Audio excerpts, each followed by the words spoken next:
If you want to change your life, change your habits. I'm Shireen Skippers, founder of For Your Life and host of this podcast dedicated to exploring and understanding the power of habits.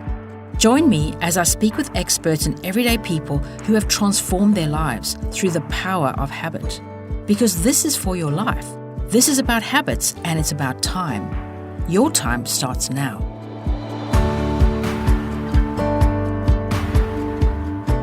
What you need to do is teach them to not have a target where they've got to reach. Like, I don't say you've got to get to the top of the rock wall or everyone else your age can do this. I'm not saying that. I'm saying I want you to do the best that you can do, and, on the rock wall. And when you get a little nervous and your first instinct is to let go, take a deep breath and go one more rock. Gymnastics coach, martial arts expert, circus performer, singer-songwriter, author and founder of Kids in Motion, David Hannan is a man of many talents. For the last 4 decades, David has worked with children from some of Australia's wealthiest families to kids coming from really underprivileged backgrounds. In this episode, David shares his unique and inspiring approach to helping kids learn the essential skills that can set them up for success. And it's not what you think. Listen to find out more about the power of confidence and how it can shape young lives. Hi, David. Hi, Shireen. Lovely to see you. Thanks for coming in today. Thank you for having me. You were one of the first people that I thought of when I started putting together my list of who I would like to interview for this podcast and these episodes because of your background working with children and how important it is when you're looking at habits to actually reflect on childhood and things that start at that young age. And I thought, who better to talk to than you? So I'm really excited that you're here. So why don't we kick off with you just telling us a little bit about your background, particularly your sort of teenage and young adult years? Sure. I got into gymnastics and coaching specifically at the age of, I think it was 15. Like every gym club, there's some sort of politics going on, and our coach left and there was no one to teach the young boys, the under 8s and the under 10s. And so I kind of saw an opportunity and I stepped up to the plate, and I loved, the sport of gymnastics. And I had an amazing gym coach. He was this big European guy who had Ugg boots up to his knees and smoked like a mallee tree and drove around in an old Bedford van and didn't look like a coach, but just had an amazing rapport with kids. And when you have a great coach, it's amazing the impact it can have on your life. I never smoked because he told me not to, even though he did it himself. Yeah. But that was the influence a great coach can have. So I wanted to sort of replicate that. My coach's name was Tom Holt back then in the 70s. And so I just wanted to be the next Tom Holt, yeah, really. And from there, coaching gymnastics, and I did that for a number of years and was, didn't do that great at school. Didn't have good habits at school at all. Didn't really develop those till later on. Went to uni, sort of stumbled into, a TAFE course, and then got into the back door into a uni degree at Monash Uni, and continued sort of coaching. And that led to going overseas and being in the circus and teaching flying trapeze and circus. And I also sort of picked up martial arts in my early 20s. I remember when we spoke earlier on, you were talking about the difference between gymnastics and martial arts and the sort of coaching styles and I guess the different things that you learn or that are maybe the same across the two. What would be your observations there? Yeah, I think gymnastics gave you a complete sort of body intelligence and this wonderful confidence where if somebody said, come and try something, you were like, well, it can't be as hard as gymnastics.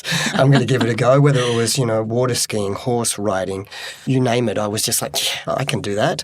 So the gymnastics was great in that sense, but martial arts gave you a different kind of confidence, a confidence to carry yourself in public, which is really important for especially males, when they start going out to rough places like pubs, and pubs were pretty rough in the 80s and they still can be, out in the streets and things like that. And when you carry yourself with a different level of confidence, you don't tend to get picked on by the people who are looking to pick on people who have no confidence. So that was the difference between the two. That's really interesting. So the idea is to not have to use your self-defense at all to actually prevent you ever being in that situation, which comes from your confidence and how you project yourself. Yeah, 100% how you carry yourself. Like a guy who's wanting to pick on someone, it's like the law of the jungle. The lion looks for someone who looks meek and timid. So does a guy who's trying to get in trouble and like show off to his mates. He's trying to find somebody who looks like he doesn't want to get into trouble. But if you know something, you just carry yourself in a different way. And you also can read situations a lot earlier. You can sort of see what's going on, and you can sort of get yourself out of those situations before they become volatile, I guess. Escalate, yes. Yeah. What do they say? You don't need to be the fastest runner. You just have to be faster than the slowest runner. Yes. not the weakest in the pack, yes. So talk to me about your transition then from martial arts and coaching young boys and kids and coming up with this idea for starting Kids in Motion. Yeah, I'd come back from the circus and I'd been overseas in Malaysia and I was in Indonesia for a couple of years. And I came back and I decided, well, I had no money, after traveling, and you don't get paid very well at Club Med back in the early 90s. So I came back and I was like, oh, God, what am I going to do? I was just going through ads in the newspaper and there was an ad for like a personal trainer. I'd never heard of what that was. We're thinking back, 96 sort of thing. So I thought, well, I'm sporty. What more do you need to Sounds good. Yeah. What more do you need to be a personal trainer? Yeah. And so I applied for the job, and this was actually with Donna Aston. And she was asking me, what qualifications do you have? I'm like, what do you mean? What do you need? Life experience. Yes. And anyway, she discovered that I'd taught gymnastics and she was going in body shaping competitions. So she ended up taking me on and teaching me about personal training. And I taught her about gymnastics. But one of her clients was living way out in Belgrave South and they were being homeschooled, and it was kind of two families put together. And there were 7 kids from the age of 4 to about 10. And she asked if I would be interested in going out and running a sports program for them. And my first thought was like, well, yes, because I needed the money. But my second thought was, well, I don't know, what am I going to teach them? I've only taught gymnastics and circus in the past. So I started to think about, if I go out there, I didn't want to just go in and make them wonderful at like juggling and all their buddies know how to play tennis and football. They wouldn't be able to transfer the skills that I was teaching them over to a social aspect. So I had to sort of think about how to remodel what I had been teaching and make it more sort of universal. And my favourite, like my idol growing up was Brice Lee. Not just for his physical skills, but also the way he went about things. And he was really into that whole, the concept of first principle thinking, where you take something and you pull it apart and then you put it back together. You deconstruct it and then you reconstruct it. And so what Brice Lee did, he took the concept of martial arts and then took all the different sort of styles. And his famous quote was, absorb what is useful, discard what isn't, and make it uniquely your own. And so I was like, ooh, I like that. And he was an innovator, and you look at what's happened to the martial arts industry now, 50, 60 years later, and he was so far ahead of his time. So I thought, wow, maybe I could be ahead of my time in terms of gymnastics and take the best things of gymnastics and mix it in with circus and mix it in with these things with martial arts that I was doing and mix it in with some things from personal training that I was learning and just create this whole new program that was really unique. So that's where the ideas started, and I keep transforming it and tweaking it even sort of like all these years later. Wow, it's amazing. And so you started Kids in Motion 26 years ago? 1997. Yeah, wow. 1997. And I've had my kids enrolled, obviously, and many years ago, and they weren't sporty at all, and I try to get them to take up sport, but it just didn't stick. But this was the one thing I can honestly say that they loved going to. It was never an issue to get them to come. And I really loved that because you want your kids to be active, but not all children enjoy a sort of a team-based sport. They feel a lot of anxiety or pressure on themselves to perform. So this was a way that they could combine the movement and that without having that sort of performance anxiety associated. Yeah, definitely. And I think there's 2 things. One is like some kids aren't suited to team sports, as you say, because of anxiety, or they like to go it alone a little bit. They're a bit quirky and they just don't fit into that. Maybe they're good skills, but socially they just don't fit in. And then there's also a lot of kids who sort of prefer and are motivated internally and are driven internally rather than by, championships and wins each week, and a position on the ladder. So for those kids, we kind of created something that was a little bit different. And looking at your website and sort of the philosophy behind it, there's so much in there around the link between confidence, building kids' confidence and movement, or getting them to take on new challenges and learn new skills. So how do you sort of weave that into the program? Yeah, that's a really good question. I think it was because when I first started out and I was doing this homeschooling, and then somebody else heard about it, and then, they would say, hey, do you want to come and teach my son how to ride a bike? Or can you come out here and teach my son, some basic skills? And I was working all around Melbourne. I was going out to Essendon, I was going out to Mount Eliza, I was going all over the place and working with kids who were often sort of a little bit behind their peers in terms of their skill sets. Maybe their parents had split up and the dad wasn't involved and he, wasn't helping teach sports and how to ride a bike or and obviously families are also smaller, so you don't have as many older brothers and sisters to then step in and do that. And you also don't have, your grandparents that don't necessarily live as close anymore, so they couldn't do that. So I was kind of like a have cricket bat, have tennis racket, will travel sort of guy and went out to all these different places. And it was kind of there that I realised that, yes, I'm trying to build their skills, but what I'm really trying to do is build the kids' confidence enough so that they will go and join their friends at recess and primary school. Because me doing it once a week was never going to get them, catch them up to their peers. But if I could build their confidence within themselves, their self-belief, hey, you are pretty good at this, why don't you go? If I could do that, then they might join their peers at recess or lunchtime. Then suddenly they're doing it 5 times a week, plus once with me, not just the one with me. And then that continuity would really sort of escalate them and build their confidence. So confidence is a funny thing, because if you think about it in life, like the times that you or I or anybody has been taken on and achieved the most in our life, it's when we've had the confidence to take on that challenge. And when we haven't and we've missed out on opportunities, it's often been because we didn't have the confidence and we didn't back ourselves. So confidence is just so powerful, has its own momentum. And it's funny, I was listening to the news the other day and they came up and they were talking about the stock exchange and they were just talking about market confidence. And they use that self-fulfilling prophecy, doesn't it? Yeah. They use that term in terms of stock market. They don't say, and everyone's skill based on the stock market is improved, so the stock market's gone up.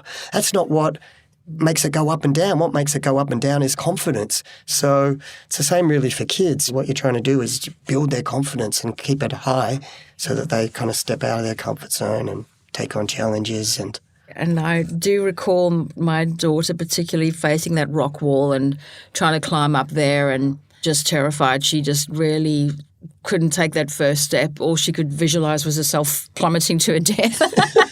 So how do you coach kids to kind of take that first step? Like, where do you start if they're really so fearful? How do you break through that fear? Yeah, that's a great question too. I think it's like anything. It's like you got to set them up for wins. I was watching one of my coaches coach the other day and the kids are trying to keep a balloon up in the air and keep it within a hula hoop. But he's got the smallest hula hoop we have and he's put it down for the kids and they're like 4 years old. I'm like, why isn't he using the biggest hoop? So that it's easy for them. So what you want to do is set up little wins for them, continue all these little wins until they start to believe that they can do it, and then you can start to increase the sort of the size of the challenges. Because that's what builds your confidence, isn't it? Seeing those wins and then taking the next step. Confidence comes from action, but if you haven't sort of had a little win, even if we've had to tweak the exercise and you think it's difficult, but we kind of know it's easy, if you believe that you've got a win, you'll go, oh, well, I'll take on the next challenge. I'll take on the next challenge. It might take 3 steps to get where somebody else gets to, but you're just as confident now because you've had those little wins along the way. So I think that's probably one of the most important things. That's a really tricky balance because you want to push them, but you have to encourage them. So you can't just say, well, if you don't want to do it, don't worry about it. You have to kind of push them, but you don't want to push them too hard. So how do you get that balance right? What you need to do is teach them to not have a target where they've got to reach. Like, I don't say you've got to get to the top of the rock wall or everyone else your age can do this. I'm not saying that. I'm saying I want you to do the best that you can do, and, on the rock wall. And when you get a little nervous and your first instinct is to let go, take a deep breath and go one more rock. take a deep breath, go one more rock, So I just want them to beat their own records. So rather than having them compare themselves to others. So, and then, and be there. That's another thing, a coach will say that to someone and then walk off and then go look after some other kids, and the child's achieved it and they want to celebrate that. And then there's a missed opportunity. So you've got to be there in that moment to build them up and go, wow, you did it, see? And make them believe in themselves. Do it again. That's lovely. Yeah, absolutely. And then on that note, you have to select very carefully the types of people that you allow to come and train. How do you train your coaches? Yeah. How do you select them? Well, initially, before I knew what I was doing, I just selected based on their resume and and their skill set. But now it's more, skills are important, but now it's more about their character. I find the right character and those character traits that fit with the ones that we want. Firstly, I'm looking for someone who loves the sport and loves teaching, doesn't just love kids, actually loves teaching and pulling it apart and putting it back together, like we're saying about the first principles. Someone who loves that, someone who has resilience and is a bit gritty, and we have a little saying, be gritty, not shitty. Don't complain about things, So we're looking for people who match the core values that we have. And then over the years, I've developed obviously better systems and faster systems to fast-track people and principles of coaching. But it would take me 2-3 years to make them a really good coach. And I was like, how can I fast track this? How can I make it better? And I remember learning martial arts, and I did a style called Wing Chun for 20 or more years. And yes, you learnt a whole lot of different skills, how to block this, what to do if this kick comes in, what to do if this punch comes in, what to do if they step this way, that way. So you're learning 100 different techniques. But when a situation arises, you don't want to have to think, hang on, which one of those 100 do I have to pull out of my kit? What you want to have is a set of principles that you use, and you go to those principles, and those principles will tell you what to do. I've got to get on the blind side, I've got to watch the lead elbow, etc. So I started to think to myself, all right, maybe I need to develop some principles around coaching and controlling a class and make it really simple.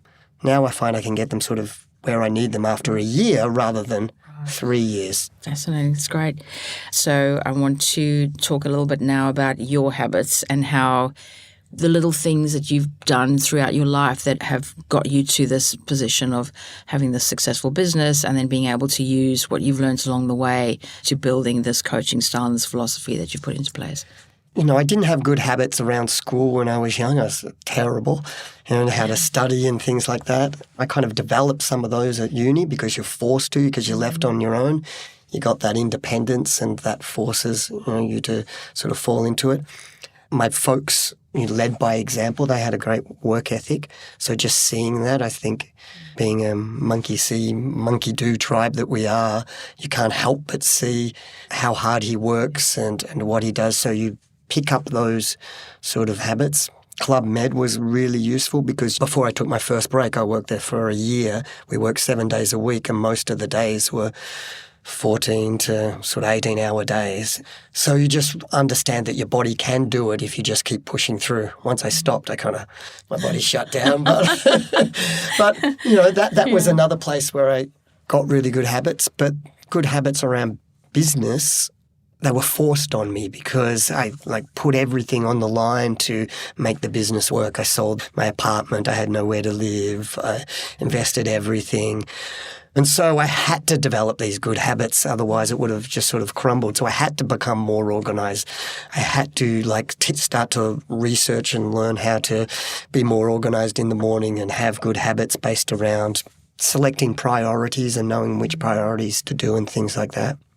So, yeah, these days I have set habits in terms of a morning structure, which I do, and I get up and, I make sure I do my most important MVP or my most valuable priority in the morning, and I do a 90-minute jam session on that before I do anything else.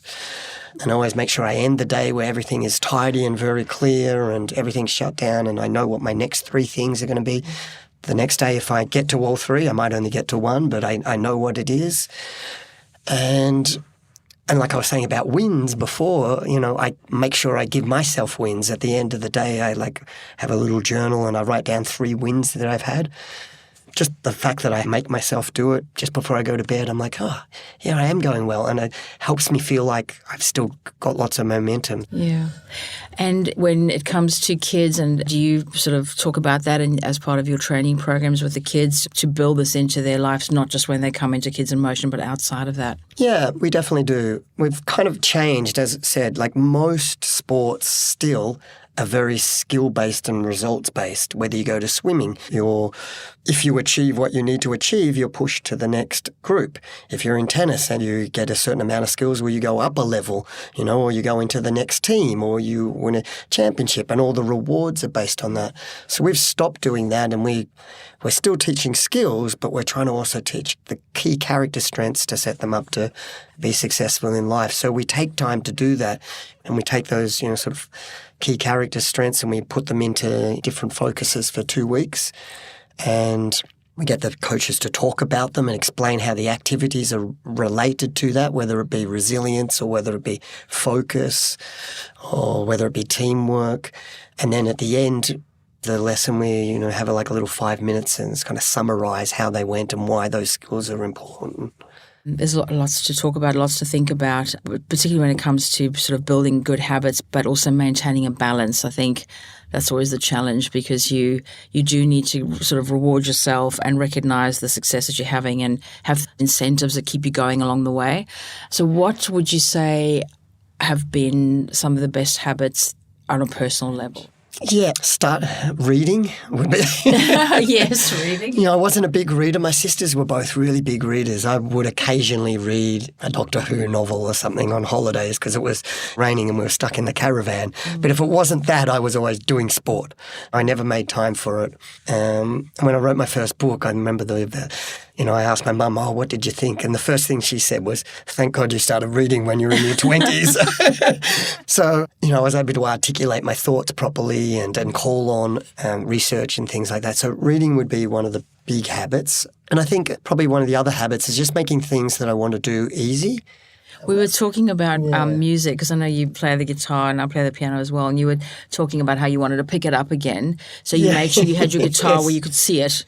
And it was easy to pick it in and take it out of its case. It was just there on a stand, and I absolutely agree with that. It's got to be easy. As I said, I'd played more guitar in the last year or 18 months than I have in the last 20 years. Just because it's right there. I was playing it this morning. I picked it up and I played it for 10 minutes or so because I was waiting for someone to come and dog sit, and just make it easy. And then the habits that you don't want to do, make them hard.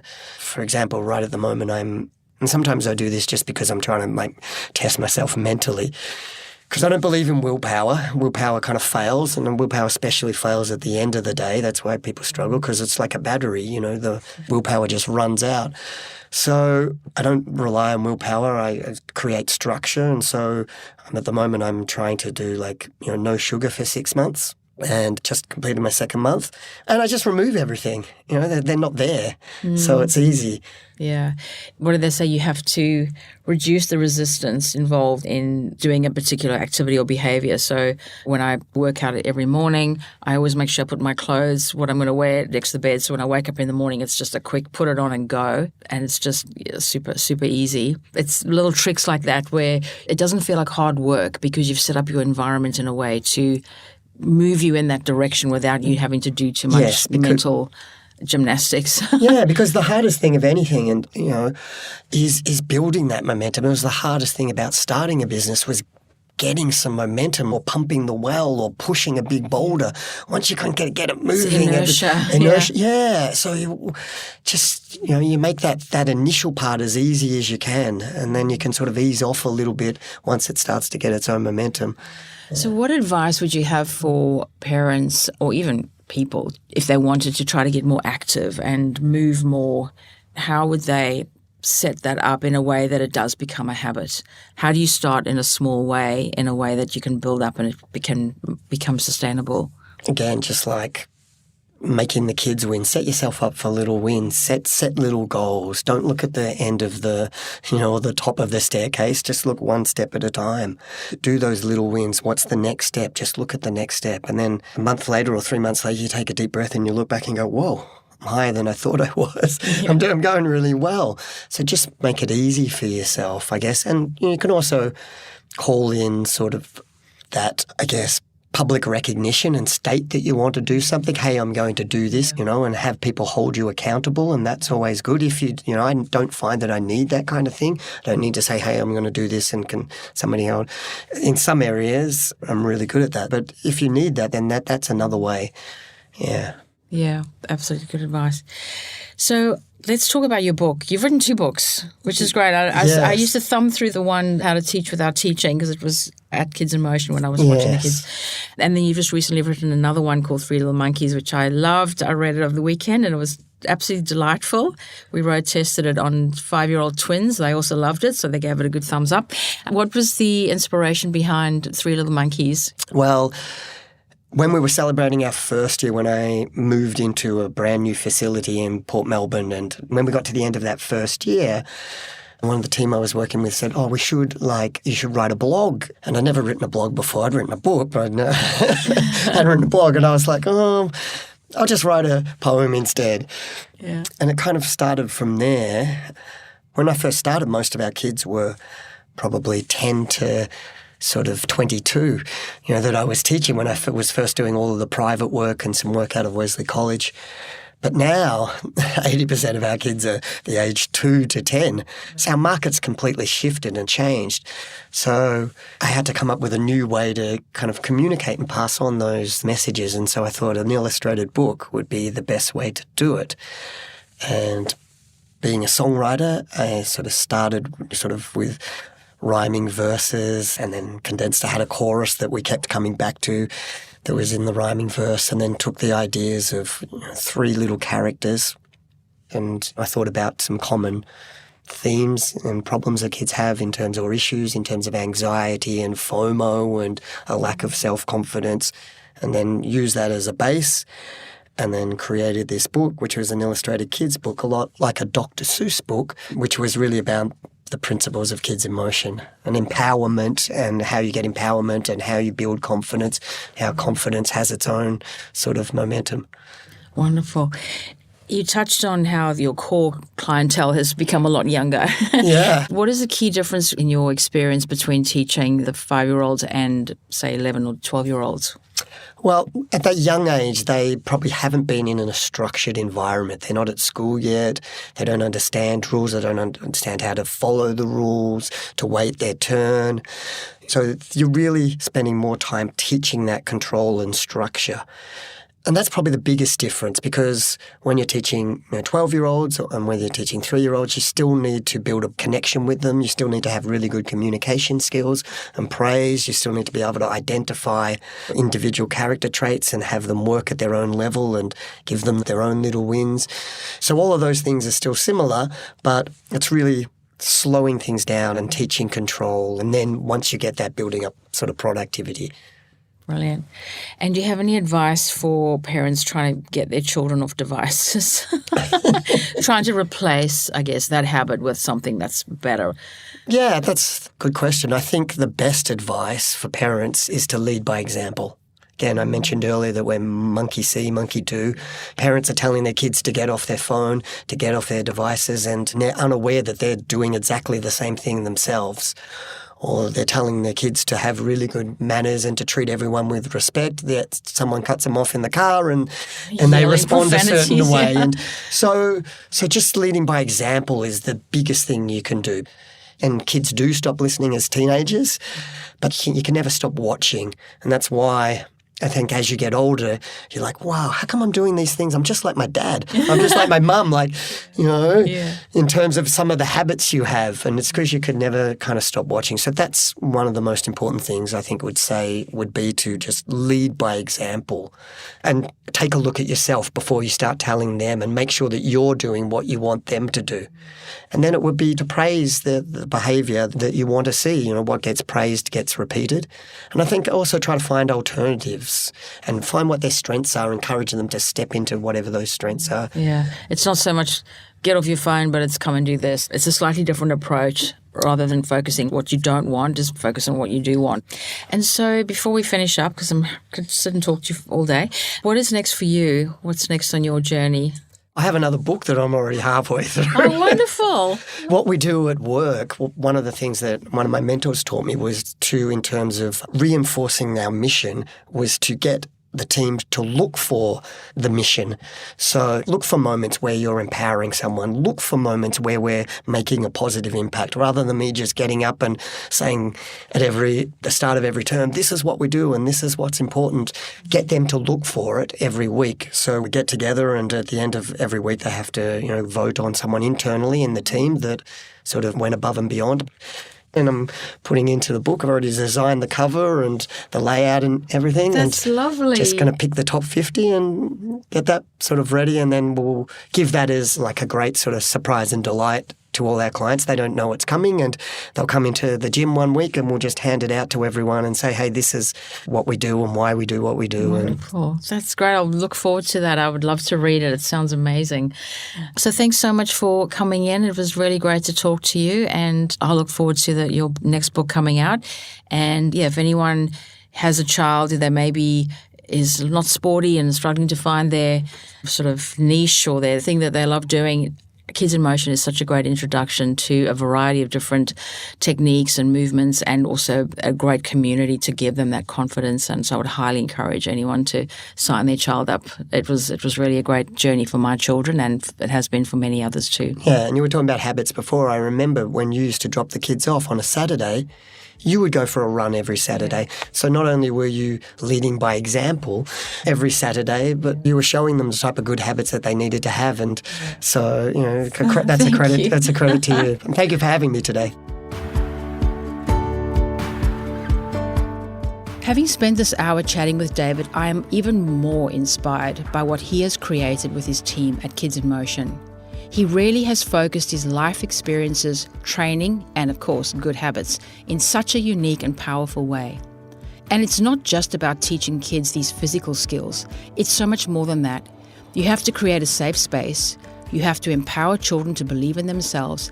And of course, you have to make sure you're paying attention so that when they climb to that next rock, you're there to cheer them on.